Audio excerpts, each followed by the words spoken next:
திருப்பத்தூர் மாவட்டம் வாணியம்பாடி நகராட்சிக்கு குடிநீர் கொண்டு செல்ல தார் சாலையின் நடுவே ராட்சத குழாய்களை புதைக்கும் பணிக்கு கொடையாஞ்சி கிராம மக்கள் எதிர்ப்பு தெரிவித்து போராட்டத்தில் ஈடுபட்டனர்.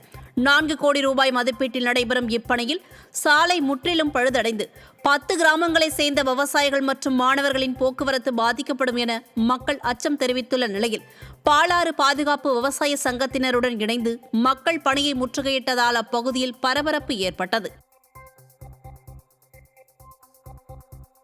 கரூர் மாவட்டம் திருமாநிலையூர் புதிய பேருந்து நிலையத்தில் காற்றின் வேகத்தால் அங்குள்ள மின்விசிறிகள் அனைத்தும் வளைந்து தொங்குவது பயணிகளிடையே அச்சத்தை ஏற்படுத்தியுள்ளது.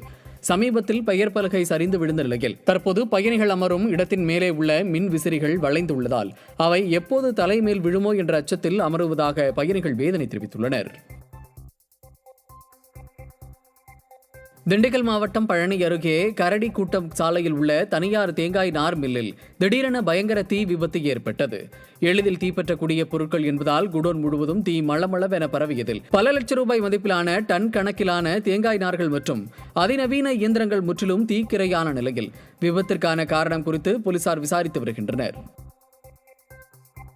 விருதுநகர் மாவட்டம் வத்திராயிருப்பு அருகே காடநேரி முக்கிய சாலையில் ஏற்பட்டுள்ள பெரிய பள்ளத்தால் வாகன ஓட்டிகள் மற்றும் பொதுமக்கள் கடும் அவதிக்குள்ளாகி வருகின்றனர்.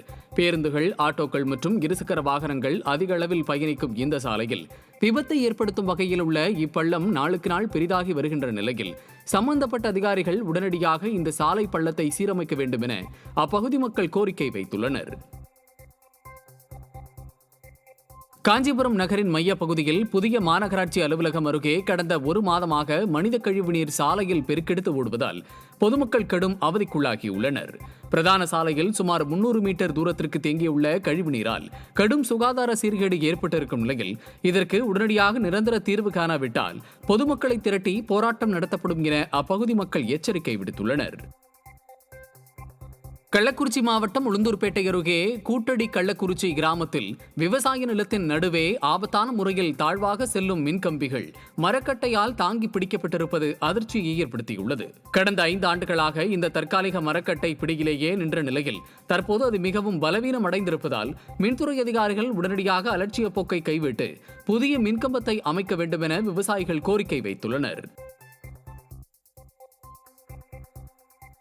நெல்லை அரசு பல்நோக்கு மருத்துவமனையில் லிப்டுகள் பழுதாகி இருப்பதால் நோயாளிகள் கடும் அவதிக்குள்ளாகியுள்ளனர். 7 மாடிகளை கொண்ட இந்த அதிநவீன வளாகத்தில் உள்ள 4 பிரதான லிப்டுகளில் தற்போது 1 லிப்ட் மட்டுமே இயங்குவதால் முதியவர்கள், கர்ப்பிணிகள் மற்றும் மாற்றுத்திறனாளிகள் ஒரே லிப்டில் ஏற முண்டியடிப்பதால் ஆபத்தான சூழல் நிலவி வரும் வேளையில் மருத்துவமனை வளாகத்தில் நிலவும் சுகாதார சீர்கேட்டையும் உடனடியாக சரி செய்ய வேண்டும் என பொதுமக்கள் கோரிக்கை வைத்துள்ளனர். செங்கல்பட்டு மாவட்டம் மதுராந்தகம் அருகே லாரி மோதிய விபத்தில் இருசக்கர வாகனத்தில் சென்ற இளைஞர் உயிரிழந்தார். குருகுலம் என்ற பகுதியில் சென்று கொண்டிருந்த இருசக்கர வாகனம் மீது லாரி மோதிய விபத்தில் சிறுநாகலூர் கிராமத்தைச் சேர்ந்த லட்சுமிபதி என்ற இளைஞர் உயிரிழந்தார். கல்குவாரிக்கு அதிக கனரக வாகனங்கள் இயக்கப்படுவதால் அடிக்கடி விபத்துகள் மற்றும் உயிரிழப்புகள் ஏற்படுவதாக கூறி அப்பகுதி மக்கள் சாலை மறியலில் ஈடுபட்டதால் போக்குவரத்து பாதிப்பு ஏற்பட்டது.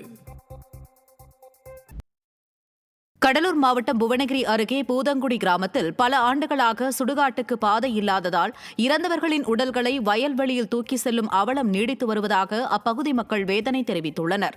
ஆதிதிராவிட மக்களுக்கு பாதை வசதி இல்லாததால் 1.5 கிலோமீட்டர் தூரமுள்ள சேரும் சகதியுமான பட்டா நிலங்கள் வழியையும் விஷ ஜந்துக்கள் நடமாட்டம் உள்ள வயல்வெளிகளிலும் உடல்களை சுமந்து செல்ல வேண்டியுள்ளதால் வருவாய்த்துறையினர் நடவடிக்கை எடுக்க வேண்டும் என கோரிக்கை வைத்துள்ளனர். தென்காசி மாவட்டம் கடையநல்லூர் அருகே உள்ள புளியங்குடி எலுமிச்சை மார்க்கெட்டில் எலுமிச்சை விலை தொடர்ந்து வீழ்ச்சியடைந்துள்ளதால் விவசாயிகள் வேதனை அடைந்துள்ளனர். கடந்த மே மாதம் 1 கிலோ எலுமிச்சை பழம் 180 ரூபாய் முதல் 200 ரூபாய்க்கு மேல் விற்பனை செய்யப்பட்டு வந்தது. தற்போது தமிழகத்தில் பெய்து வரும் மழை மற்றும் கேரள மாநிலத்தில் பெய்து வரும் பருவமழையால் 1 கிலோ எலுமிச்சை பழம் 15 ரூபாய் முதல் 50 ரூபாய் வரை மட்டுமே விற்கப்படுகிறது. எலுமிச்சை விலை வீழ்ச்சிக்கு கேரளாவில் பெய்து வரும் பருவமழையே காரணம் என விவசாயிகள் தெரிவித்தனர். தஞ்சாவூர் மாவட்டம் ஐயம்பேட்டை பேரூராட்சியில் 100 ஆண்டுகளுக்கு மேல் பழமையான கருப்பட்டியான் குளத்தின் சுற்றுச்சுவர் இடிந்து கிடப்பதால் பொதுமக்களுக்கு பெரும் ஆபத்தை ஏற்படுத்தியுள்ளது. தேசிய நெடுஞ்சாலையை இணைக்கும் இந்த முக்கிய சாலையில் சுவர் இடிந்துள்ளதால் குளத்தின் ஓரமுள்ள மும்முனை மின்கம்பம் சாயும் அபாயமும், இரவு நேரங்களில் வாகன ஓட்டிகள் குளத்திற்குள் விழும் சூழலும் நிலவுவதால் உடனடியாக சுற்றுச்சுவர் அமைத்து தர வேண்டும் என பொதுமக்கள் கோரிக்கை விடுத்துள்ளனர். திருவள்ளூர் மாவட்டம் சோழவரம் அருகே முற்றிலும் பழுதடைந்து குண்டும் குழியுமாக உள்ள சாலையை சீரமைக்க வலியுறுத்தி பொதுமக்கள் சாலை மறியல் போராட்டத்தில் ஈடுபட்டனர். சோழவரத்திலிருந்து ஓரக்காடு செல்லும் இந்த சாலையில் சுங்க கட்டணத்தை தவிர்க்க அதிக பாரத்துடன் வரும் கனரக வாகனங்களால் விபத்து அபாயம் ஏற்பட்டுள்ளதாக பொதுமக்கள் குற்றம் சாட்டியுள்ளனர். மேலும் லாரிகளில் இருந்து பறக்கும் சாம்பல் மற்றும் மணல் துகள்கள் முதியவர்கள், மாணவர்களுக்கு மூச்சுத் திணறலை ஏற்படுத்துவதால் அதிகாரிகள் உடனடியாக நிரந்தர தீர்வு காண வேண்டும் என பொதுமக்கள் வலியுறுத்தியுள்ளனர். திண்டுக்கல் மாவட்டம் பழனியில் சாலை விபத்தில் உயிரிழந்த நபரின் குடும்பத்தினருக்கு 46 லட்சம் ரூபாய் இழப்பீட்டுத் தொகையை வழங்க தவறியதால் அரசு பேருந்து ஜப்தி செய்யப்பட்டது. 2023ஆம் ஆண்டு ஏற்பட்ட அரசு பேருந்து மோதிய விபத்தில் கனகராஜ் என்பவர் சிகிச்சை பலனின்றி உயிரிழந்தார். அவருக்கு இழப்பீடு வழங்க பழனி கூடுதல் மாவட்ட நீதிமன்றம் உத்தரவிட்டிருந்தது.